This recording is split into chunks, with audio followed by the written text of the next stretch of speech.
Hola de nuevo.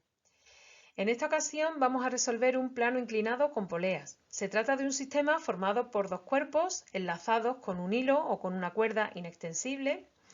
Uno de los cuerpos, en nuestro caso el cuerpo 1, está situado sobre el plano inclinado y desliza sobre él con una fuerza de rozamiento, ya que nos citan un coeficiente de rozamiento en el problema, y el cuerpo 2 cuelga del otro extremo del hilo. No tiene contacto con el plano inclinado y lo que hace es subir o bajar, dependiendo de cuál de ellos sea el que controle el movimiento, si el peso del cuerpo 1 o el peso del cuerpo 2.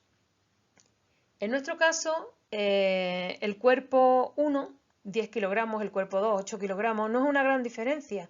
Por lo tanto, vamos a considerar que el cuerpo 2 baja y arrastra al cuerpo 1 subiendo o ascendiendo por el plano inclinado. Ese será, por tanto, el sentido positivo de la aceleración. Por lo tanto, todas las fuerzas que vayan a favor de esa aceleración, a favor de ese movimiento, las consideraremos positivas, mientras que las que vayan en sentido contrario las consideraremos de signo negativo.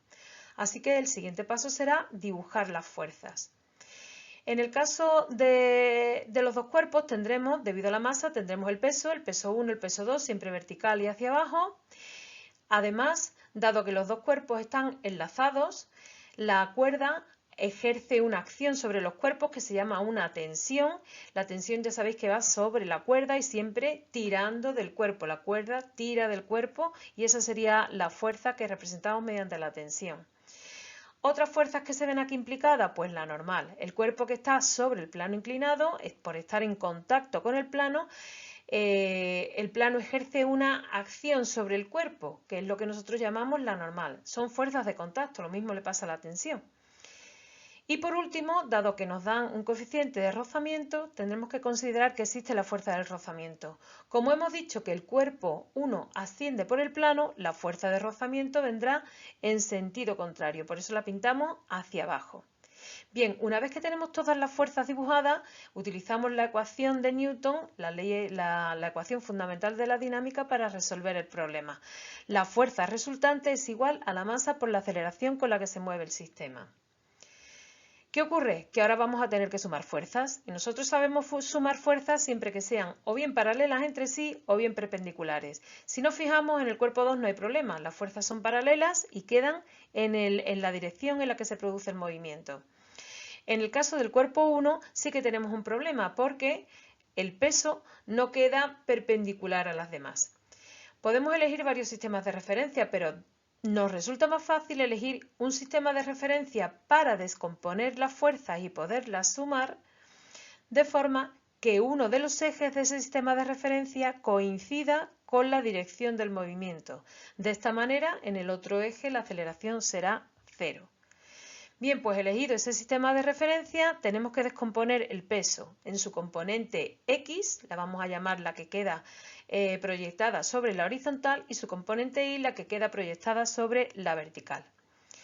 Una vez que hemos hecho esta descomposición, el peso ya no tenemos que considerarlo, tenemos sus componentes. Así que aplicamos esta ecuación al cuerpo 1, tendremos que en el eje X la tensión menos el peso, menos la componente del peso en ese eje y menos la fuerza de rozamiento será igual a la masa del cuerpo por la aceleración con la que éste se mueve, y en el eje Y tendremos que la normal, por darle un signo positivo, menos la componente Y del peso será igual a cero. ¿Por qué? Porque en esa dirección no hay movimiento. Recuerdo que el cuerpo se desliza según la dirección que marca la superficie del plano.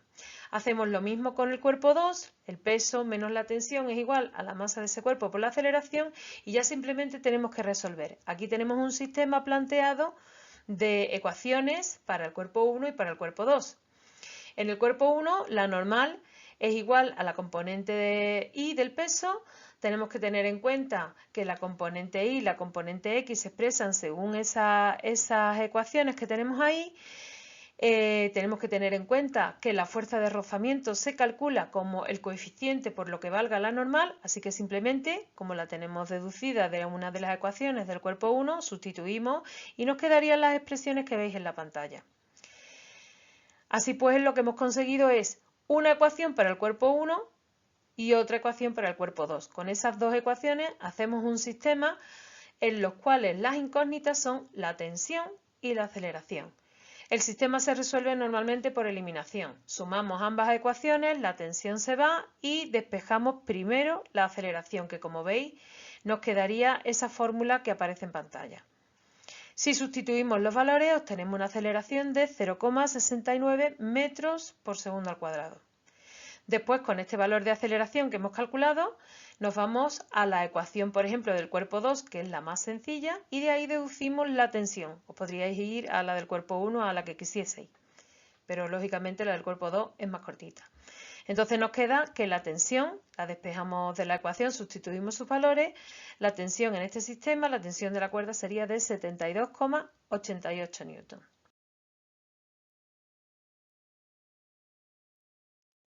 Bien, ¿qué hacer en el caso en que nos hubiese salido una aceleración negativa? Revisamos por si hemos cometido algún error durante el proceso de resolución, pero si no es este el caso, nuestro problema radica en que hemos considerado que el cuerpo se mueve en un sentido y realmente lo hace en el sentido contrario.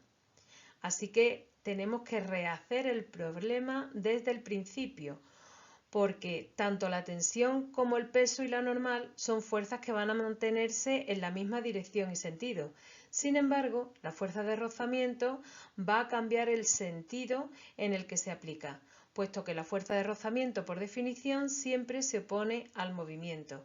Así pues, en este caso, a diferencia del anterior, como podéis ver en los dibujos, la fuerza de rozamiento impediría que el cuerpo 1 deslizase y bajase por el plano inclinado.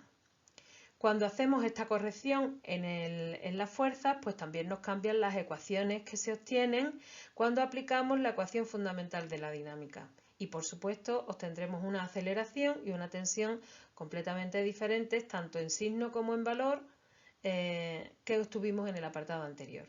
Si recordáis, al principio, para asignar el movimiento, estudiamos simplemente las masas de los cuerpos. Sería algo más correcto, nos daría mejor información estudiar la componente X del peso del cuerpo que desliza sobre el plano y el peso del cuerpo que cuelga de la cuerda. Si la primera es mayor que la segunda con una diferencia que supera el valor de la fuerza de rozamiento, pues deduciremos que el cuerpo del plano baja arrastrando o haciendo que suba el cuerpo que quedaba colgando de la cuerda. Y de esta manera podremos evitar en cierta medida hacer un doble trabajo.